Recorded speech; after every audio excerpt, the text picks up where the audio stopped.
Most people fail in sales not because they're not capable, but because they spend years doing the wrong thing in the wrong order. And I know that because I made every mistake you can imagine. And I still built Axe Elite into a $150 million company, which has provided our 200 high-performing sales agents with over 7 figures in bonuses and commissions. And I know this because I made every wrong move you can possibly make. And these are the exact principles we train our own sales professionals in Axe Elite. Same tips that I wish someone handed me on day one of my own sales journey. Eliminate every distraction, grab a pen and paper, and let's give you the blueprint to become a top 1% closer that has the ability to make as much money as you truly want. So the first thing I would do is build the sales identity. That is the first concept. Before you ever touch a script, you have to decide who you're becoming. You see, your identity dictates your performance. You can't just show up to a sales opportunity as someone just giving a shot. You have to enter this field as a professional, or at least someone that desires to become a professional. Because most people, what they do is that they actually walk into the sales opportunity. The second they face rejection, the second that things don't go their way, they quit. So imagine if, when we were children, when we were younger, we wanted to be a basketball player, the baseball player, the soccer player, the UFC fighter. We knew that, okay, there are going to be games that we're going to lose. We knew that it requires hard work, practice. We had to show up and we had to get dirty and we had to get bruises. We had to fall down. We had to get back up. Same thing with sales. You can't just show up and expect things to be easy. You can't just show up and expect to win 100% of the time. You have to build your identity, and your identity creates your habits, which shapes your skill, which also creates your income. But if you're just worried about income and you don't fall in love with the process, you don't fall in love with the game, then you're going to get bored and you're going to stop playing the game. So you have to adopt the proper mindset. I don't sell. I solve problems and I guide decisions. If you have this mindset and you have this intention going to every single call, your identity will be based on confidence, and confidence equals results. So remember this, day one starts with who you decide to be, not what you're trying to do. And if you're trying to just make some money, that's exactly what's going to happen. You're gonna make some money. But if you decide to become a sales professional who is the best in their field, the money is not the question. The money will come to you no matter what. The only question is how much. Real quick, if you're finding this helpful so far, then hit that subscribe button. Okay, number 2.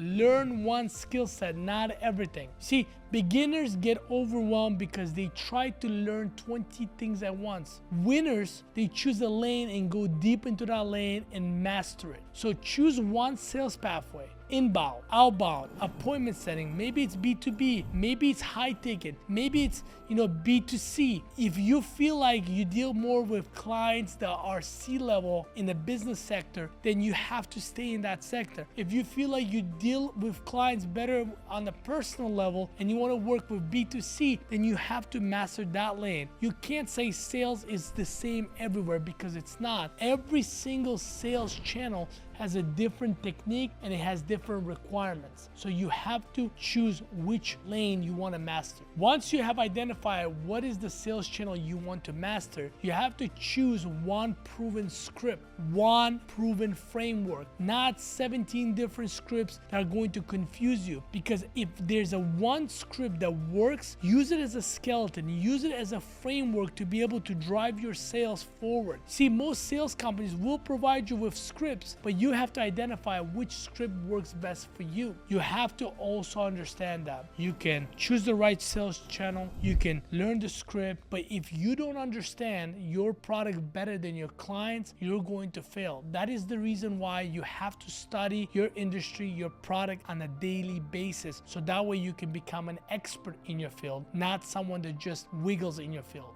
One of the things that most people don't understand is that they try to master every single sales method. And doing that, it's like trying to learn 5 languages at once. You end up fluent in none. That is why focus beats complexity. So pick your lane and stay in it until you become super dangerous and become a master in what you're doing. one of the biggest things as a young salesperson is that you need to understand that you don't control the pace of your results. You control the pace of your repetitions. So you have to master your output. You can't go one day making 50 calls, the next day making 70, the following day making 30. You have to have consistent output, because if you have a consistent output, that is exactly what's going to allow you to understand your progress report. So if you have a consistent data report that shows every single day you're making the same amount of output, and then you have a specific result that comes back in return, it will tell you if your skills getting better or if you're getting worse. So if you have 100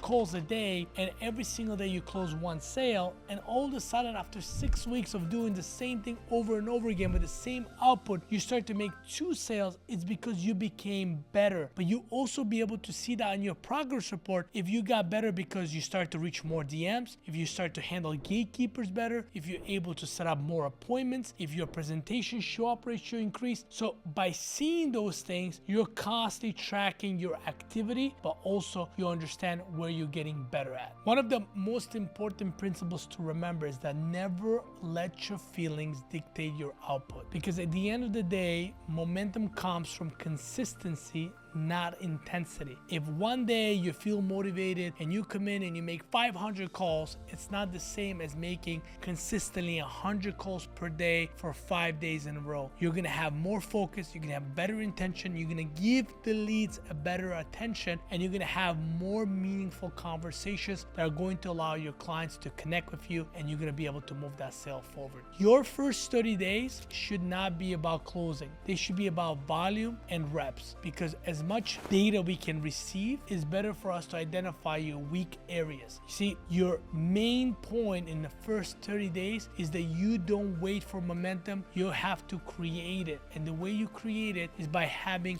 AOMA, which means all out massive action. When you have AOMA, you are able to really put a lot of different reps in, and those reps are gonna help you identify what exactly you need to work on to have a greater result. One of the most controllable levers in sales, and the fastest one to improve, is being able to study your calls. And you have to study your calls on a daily basis. You see, every single day when you're performing, you got to be able to find your best call, you got to find your worst call, and you find the call that you felt like you could improve upon based on maybe objection handling, maybe attitude handling, maybe the client was very angry. So I constantly, what I like to do is I pull 3 calls per day that I would like to listen to, and then I would listen to those calls in the morning of the next day, so I could set myself up and learn what I could do better today. Role play daily, not weekly, to build instinct and emotional control. So when you're actually role playing on a daily basis, what's happening is that it's just like, scrimmage. It's just like sparring. You get to face a real life scenarios without getting hurt, without the score to actually matter. So in a scrimmage, the game is the game, right? It doesn't count towards any standings, any track record. You can lose the game, you can win the game. All it does, it makes you better. So it's an active live practice. So learn to role play on a daily basis, so that way you can build that repetition, so you could build the instinct and emotional control. So if you want your income to grow at a faster rate, one thing you got to do is you got to be able to not be afraid to face the music. And what do I mean by that? I mean that you have to know that you're not that good, and you have to be willing to change that you're not good. And the way to do that is by facing the fact that your calls suck, that you're not good at what you're doing. And ask for mentorship, ask for help. Go to someone that's doing better than you and say, hey, listen, can you listen to a call with me? Can you break this call down with me? Because I want to identify what exactly do I need to fix so that way I could get better. Once I start doing that, my income has quadrupled in 90 days, because I was able to identify all of the blind spots that I didn't know that I had, and I was able to fix them and become better on the sales calls. Now, lastly, what I want to talk about is that you need to choose a vehicle with a real upside. See, you could master sales. You could learn to not, be someone that's afraid of rejection. You can learn someone that can create routines and structure and processes, and you can learn to really love the game and play the game and become someone that's great at the game. But if you're playing the game with a low upside, then you're actually wasting your time. So therefore, your effort only matters when the commission structure actually rewards it. You see, don't pick the product, pick the payout structure, because the payout structure is going to allow you to have the return of your investment. And your investment is your effort, is the time that you put in on the phones. A lot of times there's plenty of opportunities that will tell you, yeah, look, we're giving you high commission, but then you're also having high expense. So if you're making $1,000 a sale, but your expense is $900, and you have to pay for leads, you have to pay for real estate, you have to pay for equipment, you have to pay for all these different things, are you really making the money that you were promised to make? The answer is no. So you have to pick an opportunity that is actually an opportunity that's going to serve you, not use you.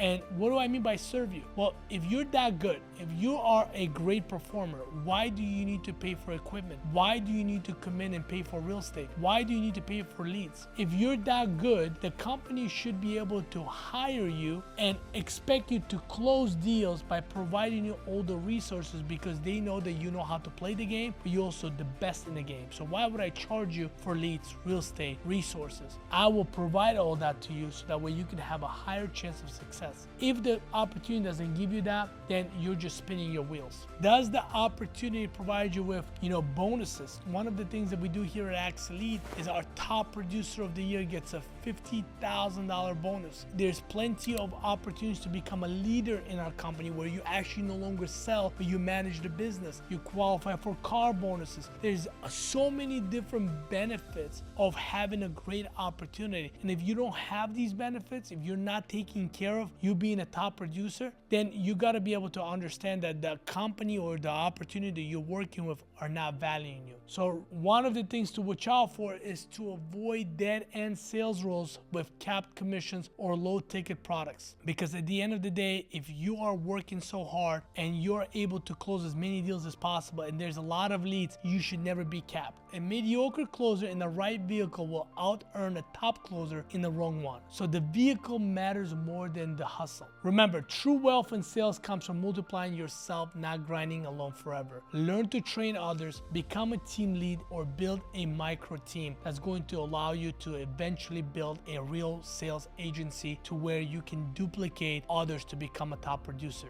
If you made it to the end of this video, generally congratulations. Most people quit halfway, but the fact that you're still here tells me something about you. You're serious, you're hungry, and you refuse to stay average. And that is exactly the type of person who wins in sales. Because getting great at this game isn't about learning one trick or one script. It's about showing up every single week, sharpening your mindset, your discipline, and your skill. And that's what I'm here to help you with. So if you're committing to leveling up, hit that subscribe button right now and click the next video on the screen. Your future self will thank you. I'll see you there.